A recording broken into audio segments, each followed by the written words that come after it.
Okay, in section 9.3, we're going to be building on what we've done in the last two lessons for Unit 9. Here we're going to be specifically looking at exponential growth. And the first thing that we come to here is the equation, the form that we had from last time, y equals a times b to the x power. Let's make sure we know all the parts to that equation. So my a is going to be my initial amount.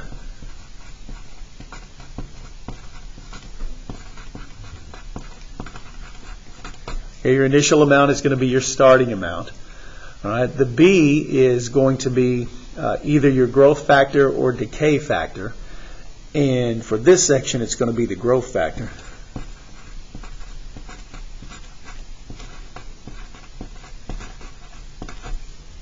And then, of course, your x is the time variable. Now, remember, you can tell whether the function is exponential growth or decay based on the value of b. b will tell you whether you have growth or decay. If the value of b is greater than 1,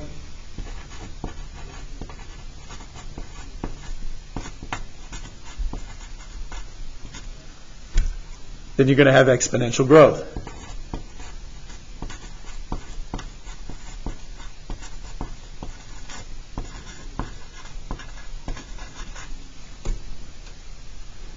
If your b is between 0 and 1,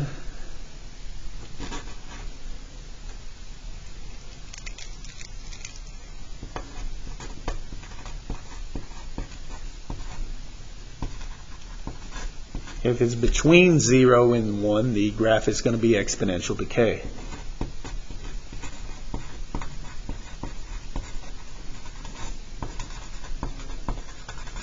All right, so the value of b, this number, tells you whether you're going to have growth or whether you're going to have decay. All right.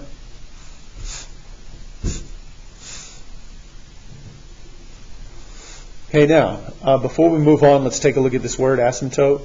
All right, so an asymptote is an imaginary horizontal line that the graph approaches but does not cross. All right, the graph approaches it, but it never crosses it. It never gets to that imaginary line. That's an asymptote.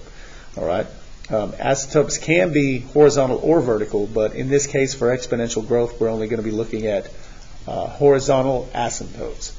And y equals the y value that the graph approaches, but it does not cross. It does not cross. All right, so a horizontal line that the graph gets to but never crosses with exponential growth. That's kind of the behavior that it has. And so we'll look at that when we start working some of these examples out here. All right, so asymptote is what it means. All right. So we have an example here that we're looking at. So the function they give us is y equals 2 times 1.5 to the x power. All right, so we need to be able to identify some characteristics regarding this function. All right, and so the first thing that they're asking us to identify is going to be the a, and of course my a here is 2. All right, so that's my initial amount, my starting amount, because at 0 time, then the y value would be 2, because remember, anything to the 0 power is 1, and 2 times 1 is 2. That's why this is always the starting amount at time 0. Time 0 is when you start. If you plug in 0 for this number is always going to be 1. Anything to the 0 power is 1. And 1 times whatever your a is going to be your a. All right. B. My b is 1.5. Come back to my chart. 1.5 is greater than 1, so I know I have exponential growth. So I'll write down my 1.5 for my b value. Since that is greater than 1, I know that I have exponential growth. All right. So we're good there. Now, the next thing that they're asking me for is going to be the y-intercept.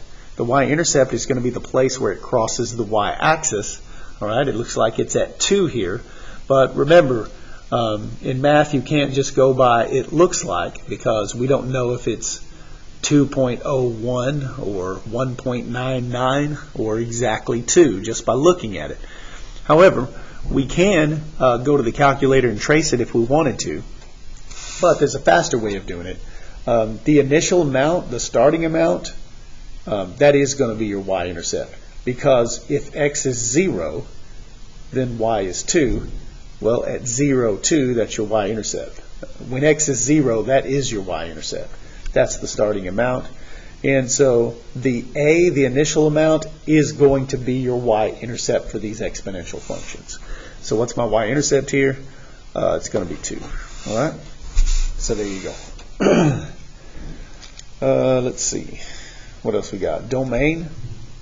And by the way, I should correct my previous statement.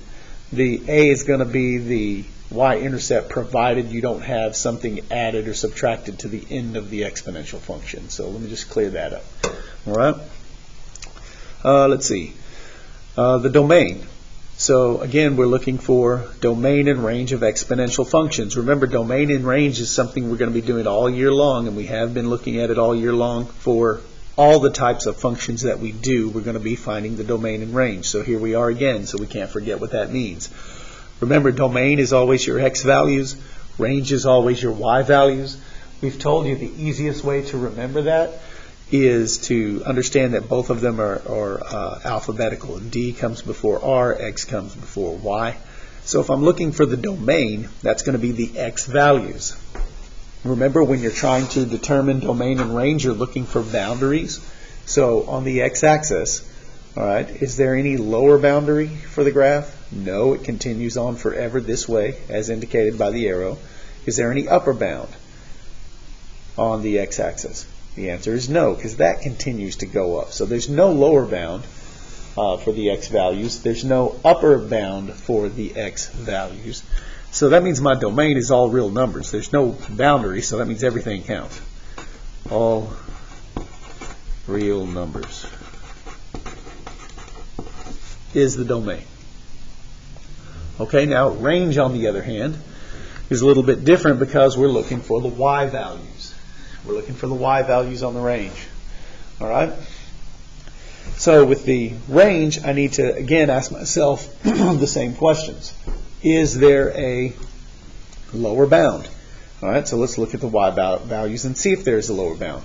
There is. All right, so there's the lower bound. It doesn't go below 0.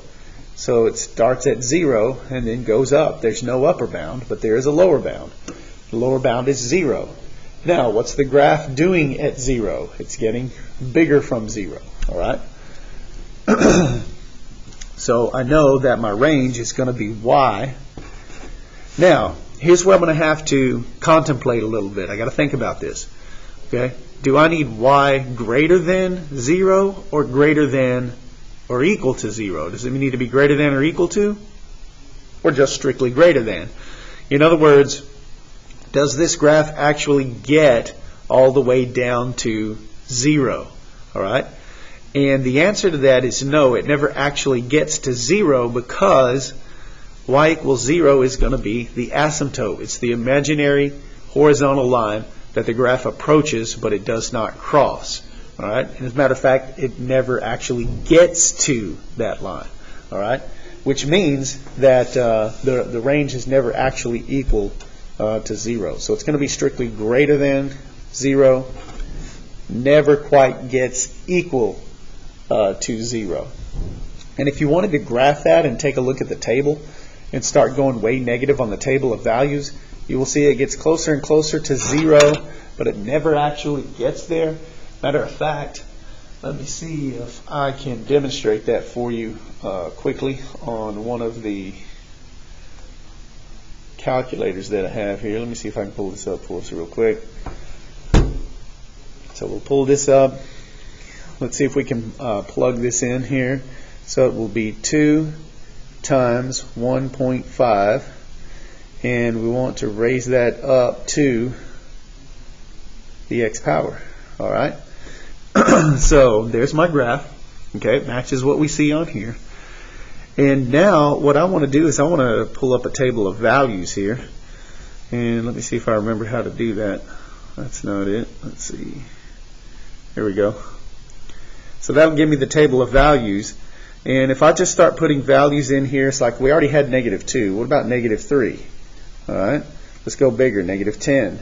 You see it's getting close to 0. What about the next one? Let's go big, -100. All right. Well, that's too big to display, but you can see it's still not 0. You see what I mean? Let me back that up and go 50. See what that does for me. No, still in exponential notation, 25. All right, so you can see it's getting closer to 0, but it's actually never going to get there. Even if I put like, well, that's undefined, but even at 1,000, it's still, to the 79th power or whatever the case may be, and that's positive. I meant to make that negative. All right, so to the negative 79th power, which means that it's this number with the decimal place moved 79 places to the right. So it's 0.0000078 zeros and then 1317. So it's still not all the way to 0. So it gets closer to 0, but it never actually gets there. And that's why y equals 0 is the horizontal asymptote. So again, the number that the line approaches but never gets to, that is your asymptote, y equals 0. All right? And remember, y equals 0, y equals something is a horizontal line, and at 0 means that's the line that it approaches, but it never touches. All right? So at this point, you've got everything that you need to go in and work your quiz on Canvas.